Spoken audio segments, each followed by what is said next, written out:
Rogo Sukmo atau perjalanan astral, astral projection nama lainnya.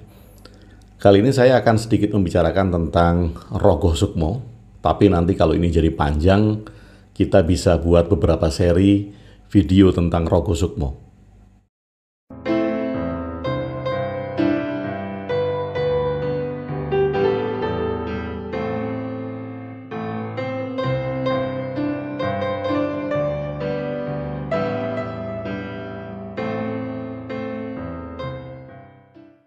Sahabat Bahtera, saya pindah di latar belakang ini karena tadi baru saja saya pasang, ini tadinya kaset-kaset yang ada di gudang dan nggak kepake karena sudah lama sekali menjadi koleksi. Kemudian saya terpikir buat apa ya kalau daripada ditaruh di gudang, akhirnya saya yang masih bagus-bagus saya pasang jadi hiasan. Jadi kalau sahabat punya barang-barang yang ada di gudang tidak terpakai, tetapi bernilai tempo dulu, itu bisa dijadikan pajangan-pajangan dinding. Jadi unik. Jadi kita punya pajangan dinding yang unik dari koleksi kita. Kalau di gudang itu dibuang enggan, nggak dibuang jadi sampah di gudang gitu. Jadi kita manfaatkan menjadi hiasan-hiasan yang bisa menjadi menarik seperti ini. Oke. Saya akan bicara tentang Rogo Sukmo. Ini fenomena yang menarik ya, karena sebagian besar para pejalan batin, saya menyebutnya pejalan batin, masih banyak yang tertarik dengan kemampuan orang untuk melakukan Rogo Sukmo, atau bahkan beberapa, dan banyak ya, bahkan bukan beberapa, banyak itu melakukan latihan-latihan khusus, ritual-ritual khusus agar mereka bisa melakukan Rogo Sukmo. Oke, saya cerita sedikit. Dulu, sebelum saya punya cara pandang seperti ini tentunya, dulu pun saya meyakini bahwa Rogo Sukmo atau perjalanan astral, astral projection itu benar adanya. Benar adanya itu dalam arti bahwa saya bisa keluar dari raga saya, kemudian bisa berjalan-jalan. Dulu saya mempraktekkan sebuah teknik yang saat itu seharusnya belum boleh saya lakukan. Tetapi karena saya mendengar dari orang-orang yang lebih tua dari saya di perkumpulan itu, kemudian saya mempraktekannya sendiri. Kemudian hampir sebulan saya mempraktekkan itu setiap malam. Kemudian di satu malam ada sebuah pengalaman yang saat itu saya sangat yakin sekali bahwa itu adalah Rogo Sukmo. Jadi pada saat tidur saya merasa badan saya terkena strum, seperti terstrum listrik, tetapi dimulai dari ujung jempol kaki, jadi dari bawah. Jadi aliran strum itu merambat dari ujung kaki pelan-pelan sampai ke paha, sampai ke perut, sampai ke dada, sampai ke kepala.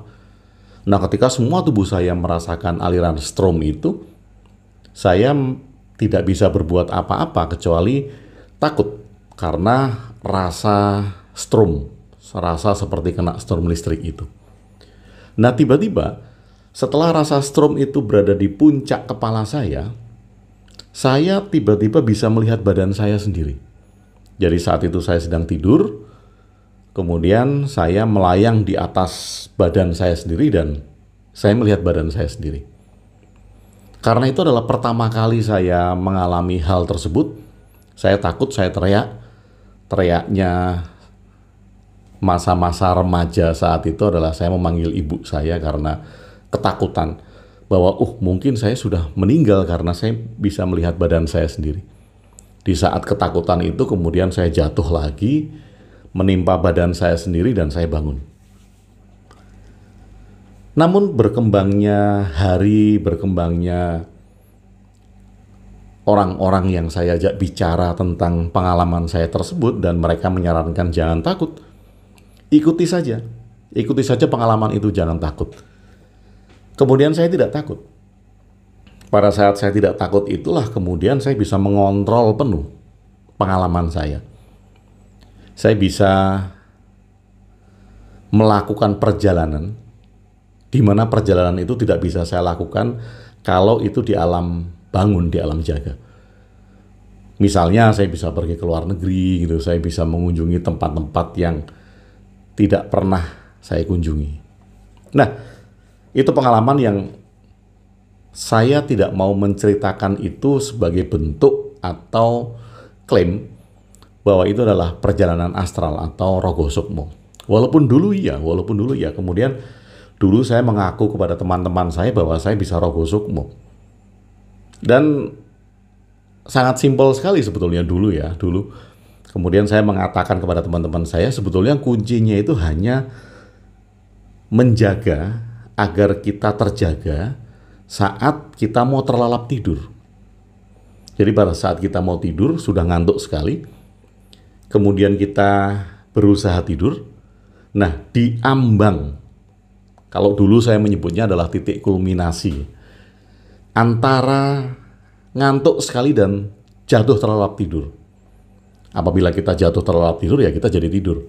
Tetapi ada satu titik di sana di mana saat itu saya menjelaskan kepada teman-teman saya yang ingin bisa melakukan hal yang sama. Saya menjelaskan bahwa di titik itu kita harus menjaga, kita tetap terjaga. Jadi kalau orang Jawa itu ada istilah ler. Jadi kalau kita sudah tidur, tutup mata, sudah ngantuk-ngantuk gitu, kemudian ada satu titik di mana kita ler dan kita terlelap. Nah, di titik lernya ini kita terjaga. Batin kita ya, bukan mata kita. Kalau mata kita melek lagi ya kita nggak jadi tidur. Fisik kita kemudian tidur, tetapi ada sesuatu yang terjaga. Saat itu, saya sedang menceritakan pengalaman saya dulu dan pandangan saya dulu. Jadi kita akan beranjak pelan-pelan untuk memahami apa sih yang disebut sebagai rogo sukmo versi saya saat ini. Jadi saya ceritakan dulu pengalaman dulu dan cara pandang saya dulu terhadap rogo sukmo. Nah, saya meyakini bahwa saya bisa melakukan itu. Bahkan ketika di dalam alam rogo sukmo itu, saat saya mengunjungi rumah teman saya, di sana saya bisa menemukan macam-macam hal-hal yang tidak tampak. Misalnya dulu saya yakini bahwa itu adalah penunggu. Saya yakini bahwa itu adalah sesuatu yang dikirim oleh orang di dalam fenomena-fenomena yang tidak tampak. Nah, banyak menemukan hal-hal seperti itu. Bahkan kemudian di dalam satu pengalaman, saya berada di sebuah tempat di mana tidak ada panas yang terlalu, tidak ada dingin yang terlalu, ada kabut-kabut tipis. Kemudian bertemu dengan 3 orang yang sampai sekarang saya juga tidak tahu mukanya seperti apa, tetapi saya ingat hafal betul. 3 orang yang masing-masing mengulurkan tangannya, kemudian memberikan bola cahaya. Jadi bola cahaya itu juga sampai sekarang masih saya ingat betul, ada yang memberikan warna biru, kemudian yang kedua memberikan warna merah, yang ketiga memberikan warna putih. Nah, itu pengalaman yang saya sebut dulu adalah rogo sukmo. Kemudian teman-teman saya banyak yang tertarik dan ingin belajar agar bisa melakukan hal seperti saya. Nah, saya mengajarkan kepada mereka, teman-teman saya, mohon maaf kalau ada yang mendengar dan saya sudah berkembang dalam pemahaman rogo sukmo saat ini, sehingga saya tidak menganggap itu rogo sukmo lagi. Pada teman-teman saya, mohon maaf apabila mungkin saat itu ada hal yang kurang pas ketika saya menceritakan dan memberikan teknik-teknik itu yang ternyata saat ini saya anggap itu adalah kesalahan besar. Oke, kembali lagi. Tekniknya mudah, saya minta kepada teman-teman saya untuk terjaga pada saat dia akan terlelap, akan hilang.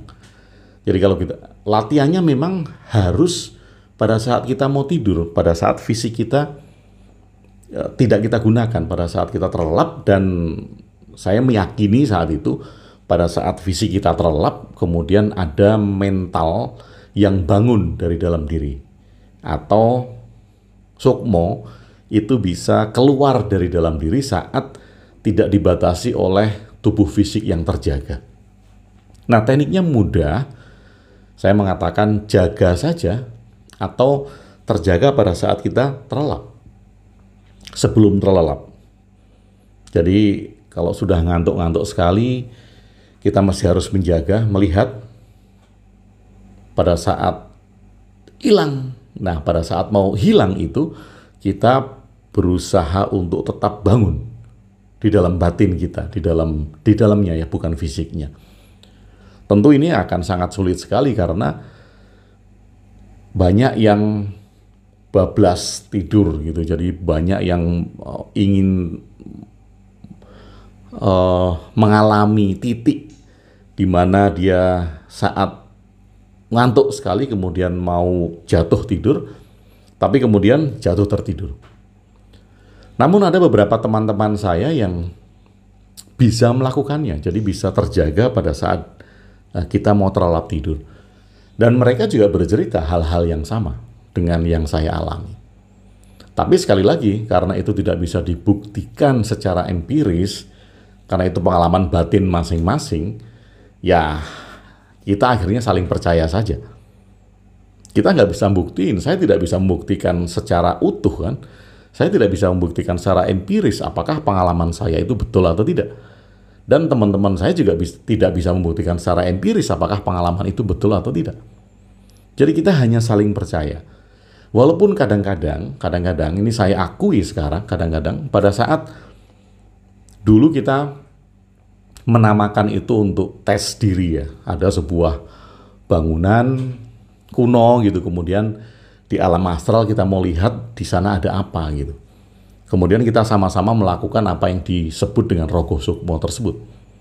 Nah, pada saat kita sharing bahwa di sana ada penunggu yang sangat besar di depan, kemudian ada banyak penjaganya, kemudian di dalam ada ratunya yang sangat cantik gitu di alam astral itu. Kadangkala ini sebuah cerita yang kalau sekarang diingat itu bullshit sekali.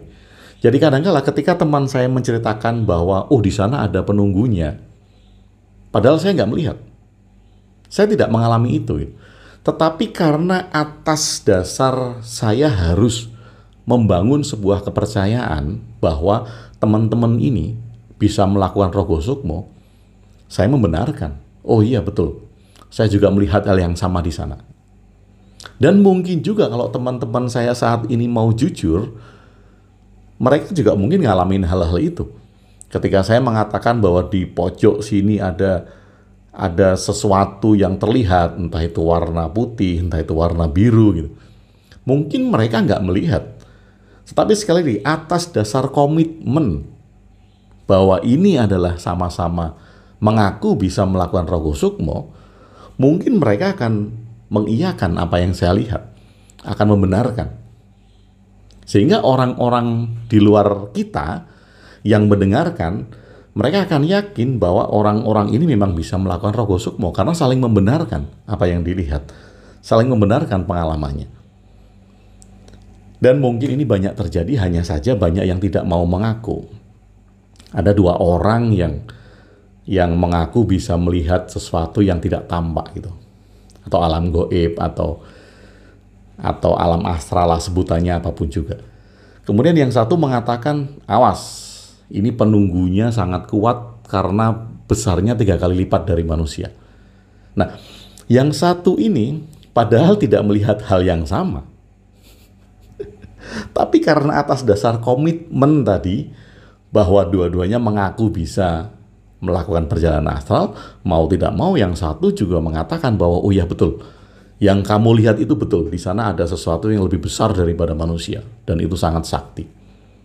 Nah, saling mengakui ini merupakan iklan kan, merupakan edifikasi kepada orang-orang lain yang mendengar, agar saling pengakuan ini menumbuhkan kepercayaan orang-orang lain Mereka memang punya kemampuan untuk melihat hal-hal yang tidak tampak. Tapi jarang sekali orang yang mau mengaku seperti itu karena ini masalah reputasi. Kalau saya bukan reputasi ya, ini adalah pembodohan menurut saya. Karena sekali lagi pengalaman batin itu sesuatu yang tidak bisa kita share secara empiris. Dan bukan itu, maksudnya bukan itu. Bukan pengalaman yang dilihat.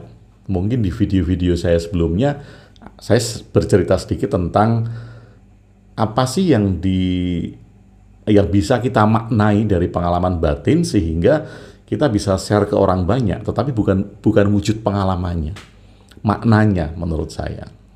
Oke, kembali lagi ke cerita itu. Jadi saya mengawali video Rogo Sukmo ini dari pengalaman saya dulu ya.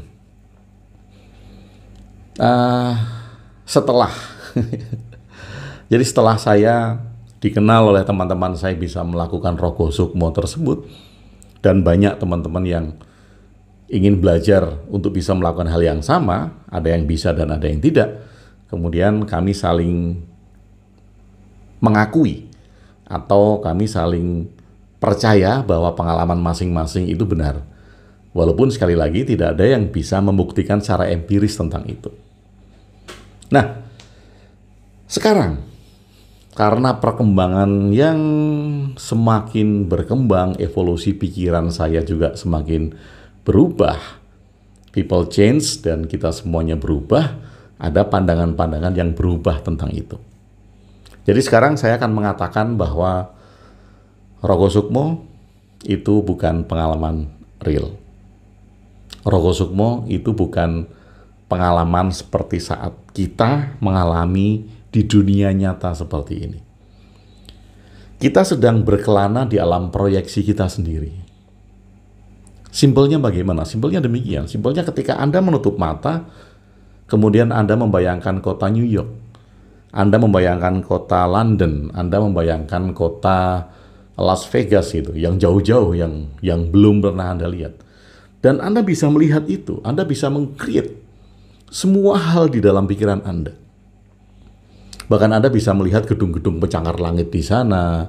Kalau saya mengatakan Las Vegas, ketika Anda tutup mata, Anda akan melihat kasino-kasino di sana. Atau kalau tutup mata, kemudian saya mengatakan Macau, itu juga tempat-tempat judi yang besar, yang sangat-sangat gemerlap sekali di sana. Dan itu bisa sahabat semua ciptakan di alam pikiran sahabat.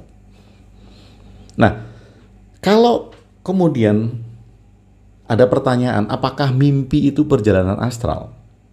Karena mimpi juga fenomena yang sama. Mengalami hal yang sama, dan kita merasakan sesuatu yang kita anggap itu real. Kalau kita mimpi lari, ya kita capek. Kita mimpi naik, kita merasa naik. Kalau kita mimpi jatuh, sahabat semuanya pasti pernah mengalami mimpi jatuh. Mimpi jatuh, ya terasa benar-benar jatuh. Nah, apakah itu perjalanan astral? Mengapa orang tidak mengatakan bahwa mimpi itu adalah perjalanan astral? Mengapa itu dikatakan mimpi? Nah, ini kan nggak fair kan? Kalau mimpi tidak dikatakan sebagai perjalanan astral, lalu perjalanan astral itu yang bagaimana? Apakah benar roh kita yang keluar dari tubuh? Apakah benar sukmo kalau di dalam Jawa itu?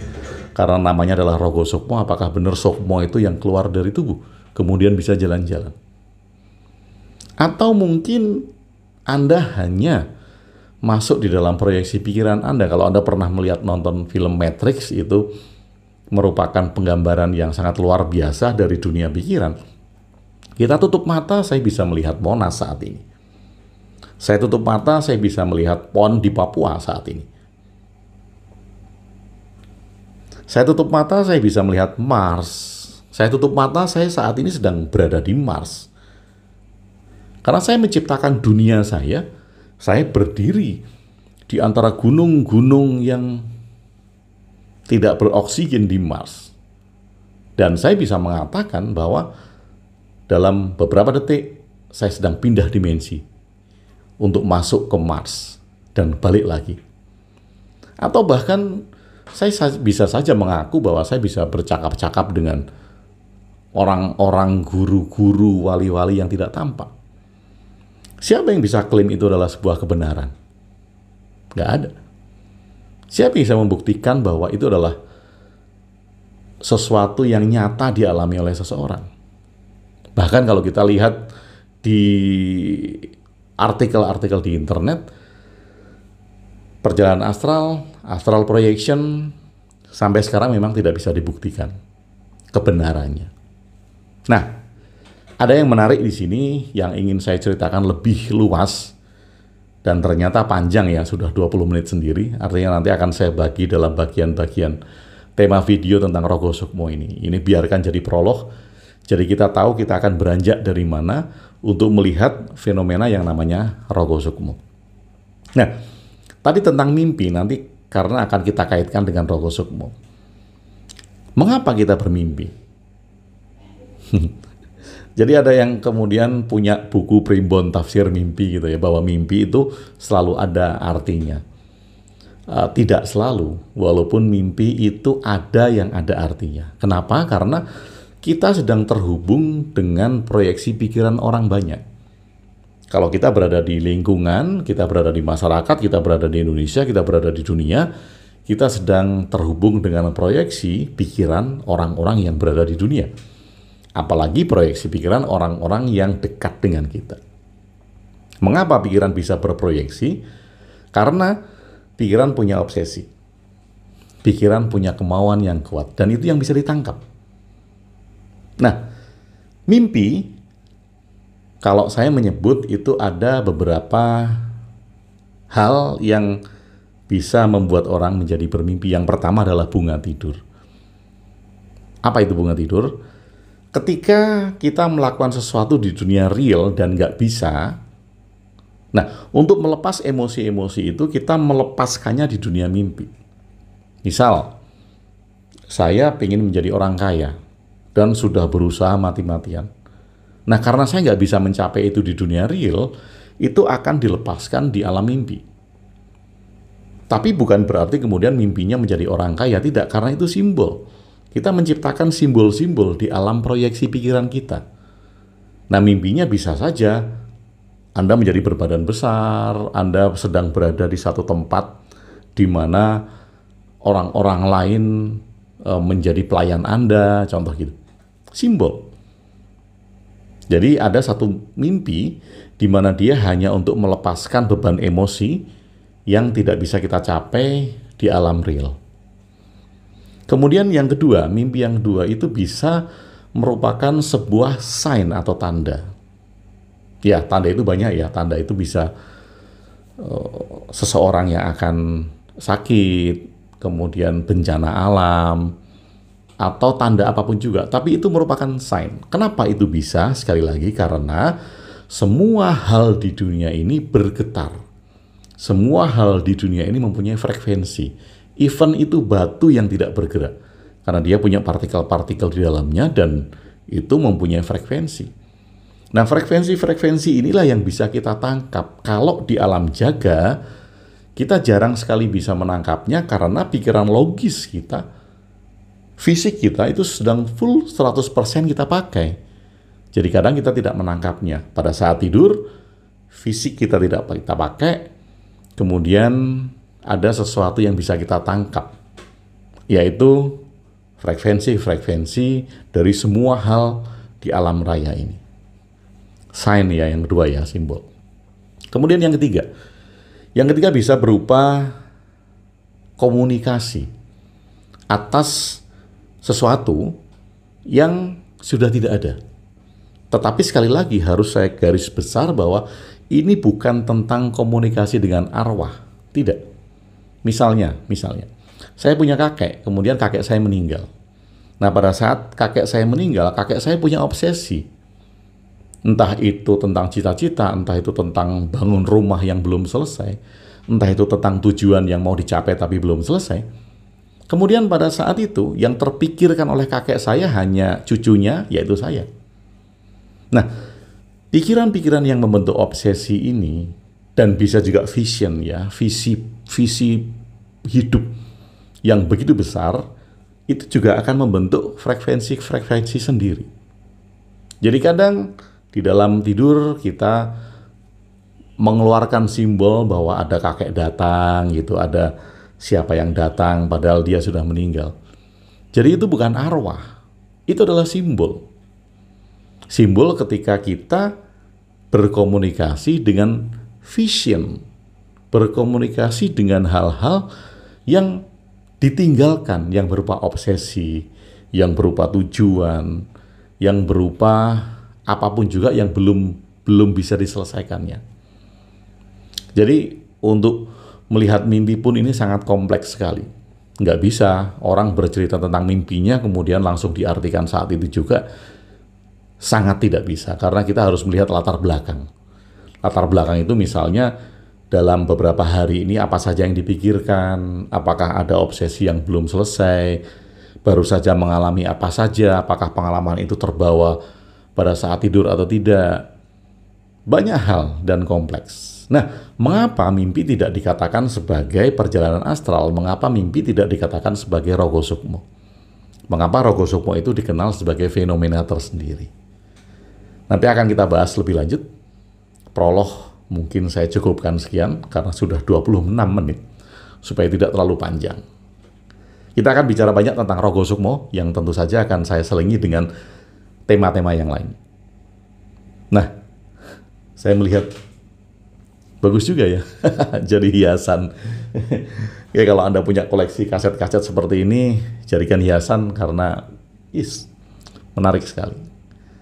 Oke, semoga bermanfaat. Terima kasih sudah bersama saya Agung WB di Ruang Diri. Salam cinta dan bahagia.